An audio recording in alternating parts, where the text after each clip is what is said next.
أسمو وأجتاز السماء جلالا آر کے مشاعرہ میڈیا پیدا ہو اذان بھی سنائے مولوی، نام تمہیں بچے کا بتائے مولوی، کلمہ قرآن بھی سکھائے مولوی، شادی ہو نکاح بھی پڑھائے مولوی، جنازہ بھی پڑھائے دفنائے مولوی، قبر تلک کام آئے مولوی، شرم بھی کچھ ماشاءاللہ جناب دانش مبارک صاحب اپنے خوبصورت لب و لہجے سے نعتیہ شاعری پیش فرما رہے تھے۔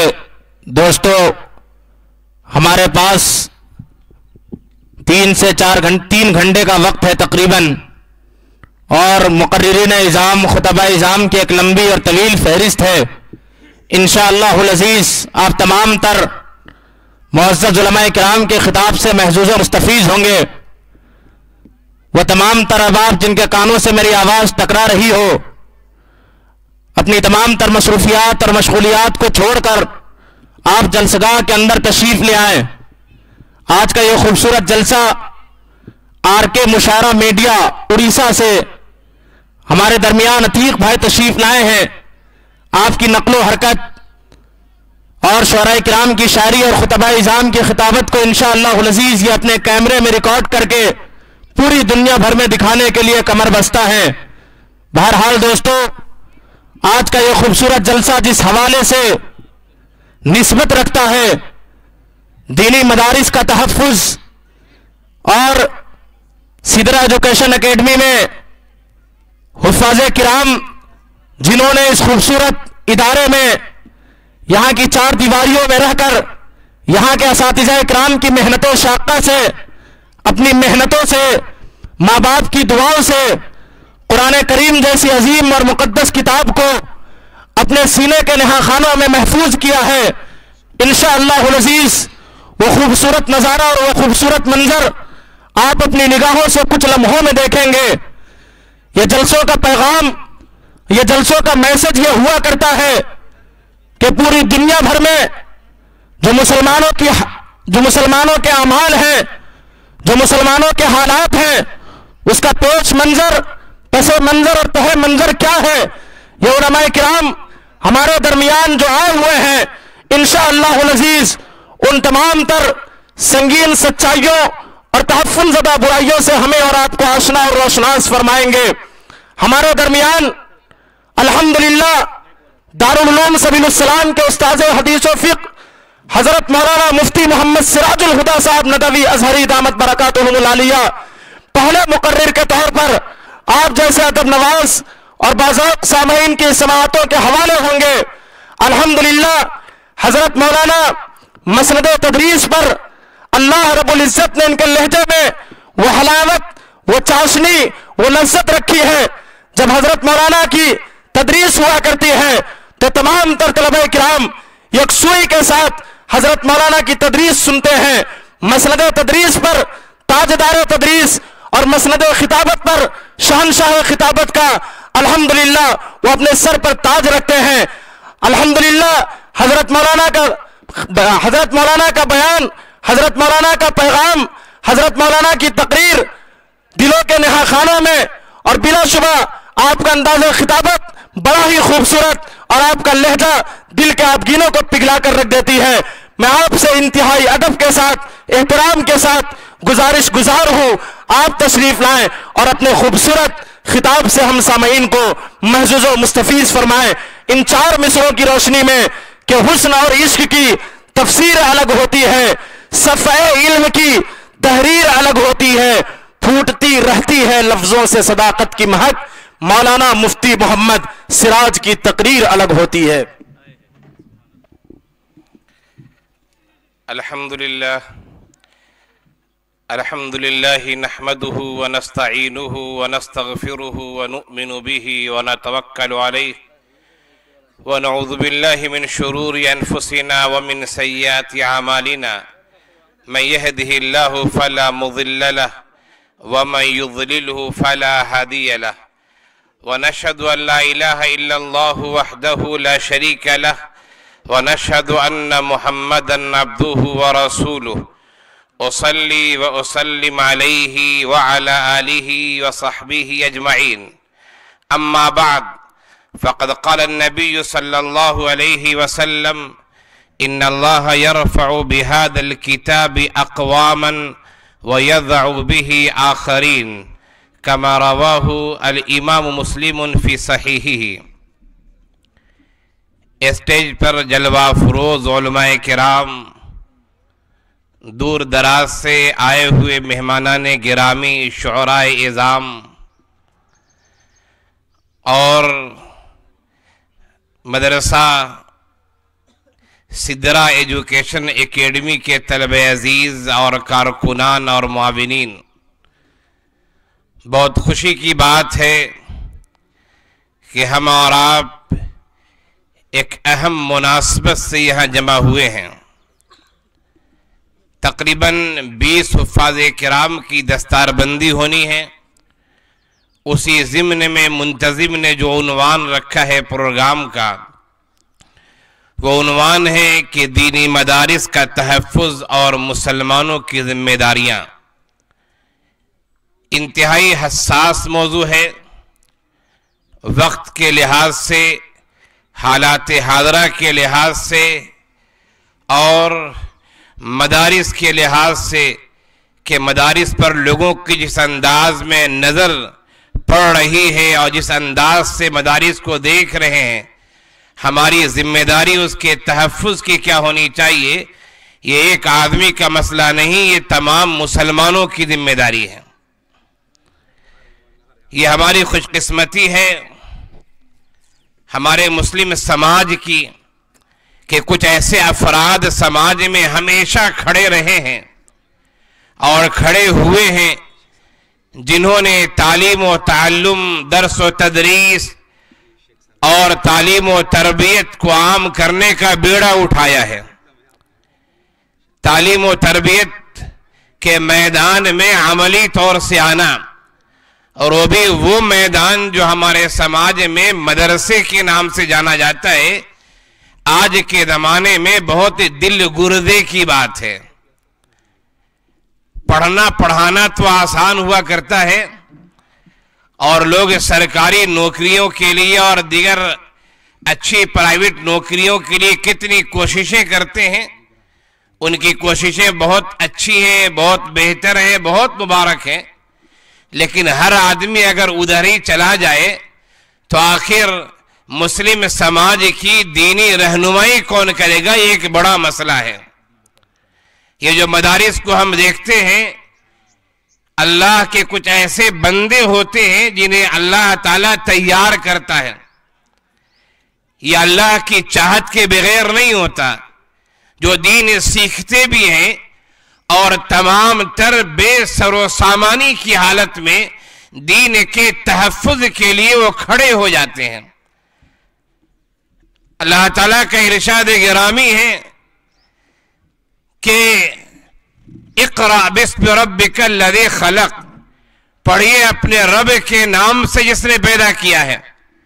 پڑھنے کے میدان میں تو بہت سارے لوگ آتے ہیں، پڑھانے کے میدان میں بھی بہت سارے لوگ آتے ہیں، لیکن اس تعلیم کو عام کرنے کے لیے کمر بستہ ہو جانا جس تعلیم سے انسانوں کا رشتہ رب سے جڑ جائے، جس تعلیم سے انسان بنے، جس تعلیم سے انسان اپنے رب کی مرضیات کو پہچان سکے، جس تعلیم سے انسان اپنے نبی کی لائی ہوئی شریعت کو سمجھ سکے، جس تعلیم سے انسان ایک اچھا انسان بن سکے، اس تعلیم کو عام کرنے والے اس زمانے میں بہت کم ہیں. آج کل ایجوکیشن بھی کمرشیل چیز ہو گئی ہے. لوگ یہی کہتے ہیں کہ ہم نے پڑھنے میں پیسے خرچ کیے تو ہم پڑھانے میں پیسے کیسے نہیں لیں گے. یہ جو تحفظ مدارس اور مدارس کے قیام کے جو افراد ہیں وہ یقیناً بے سر و سامانی میں اللہ پر توکل اور بھروسہ کرتے ہوئے وہ یہ سوچ کر آتے ہیں کہ آخر سب لوگ کمرشیل دماغ کے ہو جائیں گے تو آخر اللہ کے دین کو عام کرنے والا کون ہوگا.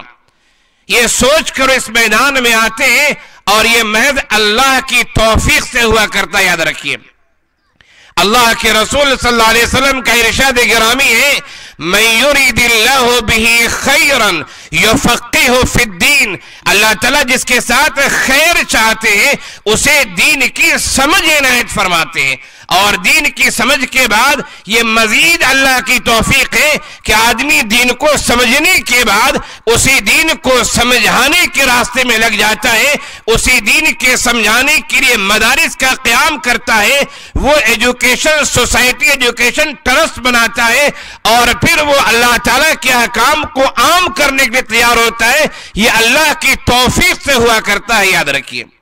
ہندوستان کے طول و عرض میں جتنے مدارس سے پھیلے ہوئے ہیں، آپ ان مدارس کا جائزہ لیجئے، یقیناً اس میں ایسے مدرسین بھی ہیں جو اگر درس و تدریس کو چھوڑ دیں دوسرے جاب کریں تو اچھی سے اچھی سیلریاں ان کو مل سکتی ہیں، اچھی سے اچھی تنخواہیں مل سکتی ہیں، اچھے سے اچھے پیسے کما سکتے ہیں، لیکن آخر کیا وجہ ہے؟ اس پہلو پر غور کرنے کی ضرورت ہے کہ آخر کیا وجہ ہے کہ انہوں نے اپنے آپ کو قرآن پڑھانے کے لیے وقف کر دیا ہے، انہوں نے اپنے آپ کو حفظ کے لیے وقف کر دیا ہے، انہوں نے اپنے آپ کو مفتیان کرام تیار کرنے کے لیے وقف کر دیا ہے، انہوں نے اپنے آپ کو قرائے اعظام کی تیاری کے لیے وقف کر دیا ہے۔ آخر وجہ کیا ہے؟ اس پر غور کرنے کی ضرورت۔ ہم جب اس پہلو پر غور کریں گے تو انشاءاللہ مدارس کی اہمیت ہمارے ذہن و دماغ میں بیٹھے گی۔ اس پہلو پر غور نہیں کریں گے تو پھر ہم ہر مدرسے کو بس یوں ہی سمجھیں گے مدرسہ ہے، لیکن نہیں، ہمیں غور کرنے کی ذمہ داری ہے اس پوائنٹ پر بھی کہ آخر یہ لوگ دوسرا کام کر سکتے ہیں، اس تعلیم و تعلم میں کیوں لگے ہوئے ہیں؟ اور پھر ایک بات یہ بھی کہ آخر یہ جو کام کرنے، اس کام کی اہمیت کیا ہے اسے سمجھنا چاہیے۔ دیکھیے میں کہا کرتا ہوں، ہر آدمی کو اسلام نے یہ مطالبہ نہیں کیا ہے کہ تم عالم حافظ مفتی قاری بن جاؤ۔ اچھی طرح یاد رکھیے، یہ میں نے بڑے بڑے جلسوں میں بات کہی ہے۔ آج تو عوام الناس کم لگ رہی ہے، مدرسے کے بچے ہی زیادہ لگ رہے ہیں، انشاءاللہ دھیرے دھیرے لوگ آئیں گے، کیونکہ یہ شہر حیدرآباد ہے، لوگ سنڈے بھی ہے، لوگ دیر سے سو کے اٹھتے ہیں، پروگرام کے اختتام میں بھیڑ زیادہ ہوتی ہے، یہ ہم لوگ دیکھا کرتے ہیں۔ خیر میں یہ کہہ رہا تھا کہ ہمیں اس پہلو پر غور کرنا ہے کہ آخر اسلام نے تعلیم کے لحاظ سے ہم سے کیا مطالبہ کیا ہے۔ یہ مدرسے والے مدرسے قائم کیوں کرتے ہیں؟ دینی مکاتب والے مکتب کیوں قائم کرتے ہیں؟ مساجد میں سبائیہ اور مسائیہ کا پروگرام کیوں ہوتا ہے؟ یہ علماء کرام اپنے بیانات سے کیا سمجھانا چاہتے ہیں؟ ان باتوں کو میں آپ کے سامنے رکھنا چاہوں گا۔ پہلی بات تو یاد رکھیں کہ اسلام یہ ہرگز مطالبہ نہیں کرتا ہے کہ ہر آدمی عالم مفتی حافظ قاری ہو جائے، یہ اسلام مطالبہ نہیں کرتا ہے۔ اچھی طرح یاد رکھیے، اسلام مطالبہ یہ کرتا ہے کہ طلب العلم فریضہ علی کل مسلم و مسلمہ، ہر مسلمان جو کلمہ گو ہے، جو اللہ کی وحدانیت کا اقرار کرتا ہے، جو اپنے آپ کو مومن کہتا ہے، مسلمان کہتا ہے، اسلام کو ماننے والا ہے، ہر مسلمان مرد پر بھی عورت پر بھی اتنی ذمہ داری ہے، واجب ہے، فرض ہے کہ وہ دین کی بنیادی تعلیم کو ضرور سیکھے۔ یہ ہر کلمہ گو پر ضروری ہے۔ اگر کوئی آدمی اپنے عقیدے کو نہیں جانتا ہے کہ اللہ کے رسول صلی اللہ علیہ وسلم کے بارے میں یا انبیاء کرام کے بارے میں ہمارا کیا عقیدہ ہونا چاہیے، اللہ کے بارے میں ہمارا کیا عقیدہ ہونا چاہیے، آخرت کے بارے میں ہمارا کیا عقیدہ ہونا چاہیے، تقدیر کے بارے میں ہمارا کیا عقیدہ ہونا چاہیے، اسلام کے جو فرائض ہیں اس کی پابندی کی کیا اہمیت ہے، یہ بنیادی تعلیم ہے۔ اگر مسلمان کو اس بات کا علم نہیں ہے تو مسلمان اللہ کے نزدیک گنہگار ہو سکتا ہے۔ اس لیے کہ آقا نے فرمایا کہ فریضہ، ان باتوں کا سیکھنا فرض ہے ہر مسلمان پر۔ دین کی جو بیسک چیزیں ہیں، دین کی جو بنیادی باتیں ہیں، یہ ضروری ہے۔ اگر آپ واقف ہیں تو خوشی کی بات، اگر نہیں واقف ہیں تو آپ آج ہی یہ عہد کریں کہ ہم کسی عالم صاحب سے، مفتی صاحب سے، مدرسے کے مدرس سے، کسی مسجد کے امام سے ربط قائم کریں گے، اور ربط قائم کر کے ہم دین کی بیسک بنیادی تعلیم ہم سیکھیں گے۔ اور اگر آپ صاحب اولاد ہیں تو اپنی اولاد کو بھی دین کی بنیادی تعلیم سکھائیے، یہ فرض ہے، واجب ہے۔ اگر ہم یہ نہیں سیکھتے تو ہم گنہگار ہوں گے. یاد رکھیے ہر کلمہ گو کے لیے ضروری ہے. آج کتنے ایسے لوگ ہیں جن سے نماز پڑھنے کا طریقہ پوچھے, نماز پڑھتے ہیں وہ, لیکن نماز پڑھنے کا صحیح طریقہ انہیں نہیں معلوم. وہ زمانے سے نماز پڑھ رہے ہیں, بوڑھے ہو چکے ہیں, لیکن آج بھی اسے سورہ فاتحہ سن لیجئے تو صحیح طرح سے سورہ فاتحہ بھی پڑھنا نہیں جانتے. نمازوں کے پابند ہیں وہ, لیکن سورہ فاتحہ نہیں جانتے. حالانکہ اتنا قرآن سیکھنا ان پر ضروری تھا جس کی وجہ سے وہ اپنے نماز کو صحیح طرح سے ادا کر سکتے. جب روزے کا مہینہ آتا ہے, رمضان کا مہینہ آنے والا ہے, لوگ ایسے مسائل پوچھتے ہیں کہ آپ کو تعجب ہو جائے گا. اب چونکہ ہم لوگ درس و تدریس سے لگے ہوئے ہیں, فون نمبر عام ہے. بعض لوگ پوچھتے ہیں مولوی صاحب روزہ سے ہوں ناخن کاٹنا چاہتا ہوں, روزہ ٹوٹ تو نہیں جائے گا. بعض لوگ پوچھتے ہیں مولوی صاحب روزے سے ہوں نہانے جا رہا ہوں, نہانے سے روزہ ٹوٹ تو نہیں جائے گا. اتنی معمولی چیز ہر مسلمان کو ضرور سیکھنا چاہیے. وہ سیکھ نہیں پائے, کوتاہی ہوئی, کوئی وجہ تھی, تو اب یہ عہد کرنا چاہیے کہ ہم دین کی بنیادی تعلیم, بیسک تعلیم ضرور سیکھیں گے, اس لیے کہ یہ تعلیم سیکھنا ہر مسلمان پر فرض ہے, واجب ہے. یاد رکھیے دوسری وہ تعلیم ہے جس تعلیم کو ہم دینی معاملے میں دین کی اعلیٰ تعلیم کہتے ہیں, دینی ہائر ایجوکیشن کہتے ہیں. وہ تعلیم سیکھنا ہر مسلمان کے لیے ضروری نہیں ہے. یعنی عالم بننا, مفتی بننا, فاضل بننا اور پھر بن کر اس لائن میں لگے رہنا, یہ ہر مسلمان کی ضروری نہیں ہے. بلکہ قرآن کریم نے کہا فَلَوْلَا نَفَرَ مِنْ كُلِّ, کہ ہر جماعت سے, ہر طبقے سے ایک ایسا گروہ ہونا چاہیے, چھوٹا گروہ کہا جائے, کہ جو دین سیکھے اور پھر لوگوں کو سکھائے. تو ایک طبقہ ایسا ہونا چاہیے. ہر آدمی عالم مفتی ہو جائے یہ اسلام کا مطالبہ نہیں ہے, بس اللہ جسے اس کام کے لیے منتخب کر لے. اور یہ یاد رکھیے اسلام کی دین کی اعلیٰ تعلیم حاصل کرنا اسے فقہ کی اصطلاح میں فرض کفایہ کہا جاتا ہے. ہر سماج میں ایسے کچھ افراد ہونے چاہیے جو دین کے ماہرین ہوں تاکہ اس سماج کی ضرورت کو پوری کر سکے.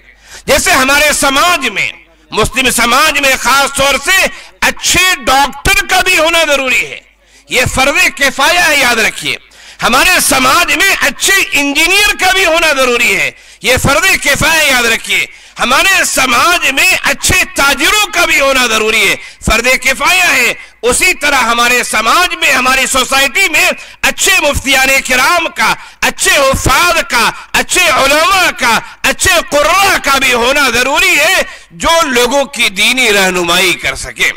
یہ فرض کفایہ ہے. یہ ایک فقہ کی اصطلاح ہے. فرض کفایہ کیا ہوتا ہے میں آپ کو سمجھانا چاہوں گا. فرض کفایہ کا مطلب یہ ہوتا ہے کہ اگر کچھ لوگوں نے بھی وہ کام کر لیا تو تمام لوگوں کی طرف سے وہ کام کافی ہو جائے گا, نہ کرنے والوں کو گناہ نہیں ہوگا. مثال کے طور پر نماز جنازہ ہے, محلے میں کسی کا انتقال ہو گیا ہے, کسی نے بھی اس کی نماز نہیں پڑھی, بغیر نماز پڑھے اسے دفنا دیا, پورے محلے والے گنہگار ہوں گے. لیکن ایک آدمی نے, دو آدمی نے, تین آدمی نے بھی اس کو نہلا دھلا دیا, کفن پہنا دیا, ایک آدمی نے بھی اگر اس کی نماز جنازہ پڑھ لی ہے اور دفنا دیا ہے تو فرض کفایہ ادا ہو گیا ہے, نہ پڑھنے والے کو کوئی گناہ نہیں ہوگا. یہ فرض کفایت آپ یاد رکھیے. بیسک دینی تعلیم سیکھنا جس سے ہمارا قرآن صحیح ہو, ہماری نماز صحیح ہو, ہمارا روزہ صحیح ہو, ہمارا حج صحیح ہو, ہمارا ایمان صحیح ہو, ہمارا عقیدہ صحیح ہو, یہ ہر مسلمان پر فرض ہے. نہ سیکھنے کی صورت میں گنہگار ہوگا. ہماری مساجد میں جو مکاتب ہیں وہ دین کی بیسک تعلیم سکھاتے ہیں. ہماری مساجد میں جو صباحیہ اور مسائیہ کلاسز, مارننگ اور ایوننگ کلاسز چلتی ہے دینی تعلیم اور دینی مکتب کے نام سے, وہ دین کی بیسک تعلیم دیتے ہیں.